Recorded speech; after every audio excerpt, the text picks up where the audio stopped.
मनोज जरांगेंचे सहकारी काळकुटींना धमकीचा फोन आलाय। गंगाधर काळकुटींना जीवे मारण्याची धमकी या फोनमधून देण्यात आली आहे। संतोष देशमुखांनंतर तुझाच नंबर होता अज्ञाताकडून गंगाधर काळकुटींना ही धमकी आली आणि धमकी देणारा व्यक्ती हा धनंजय मुंडे यांचा समर्थक असल्याचा आरोप करण्यात येतोय। झी24 तास या ऑडिओ क्लिपची पुष्टी करत नाही। यारवाळी ठोकतो का नाही बघ। अरे मला मारशील तू संतोष भाई सारखं तुला सुपारी दिली दिसती म्हणूनच म्हणलोय मी मलाच मारणार आहे। तुमचा प्लॅनच होता मला मारायचा। नंबर होता संतोष भाईचा, तुझा तर दुसरा नंबर होता मारायला। हो ना, माझा त्याच्यानंतर माझाच नंबर होता ना। तू म्हणला ना तुझाच नंबर होता, माझा नव्हता। माझा होता ना, तुझ्या हाताने होता का कुणाला सुपारी दिली काय माहिती, पण माझाच नंबर होता ना।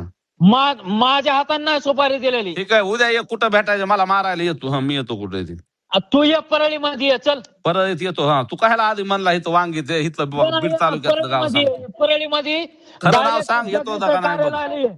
खरं नाव सांग, मी परत येतो। हा पहिला कार्यालय माहित नाही का तुला धनंजय मुंड्याचं? तिथं ये, माहिती नाही, येतो ना तिथं येऊ का कार्यालयात? तिथं येतो। एकटा ये, तू एकटा।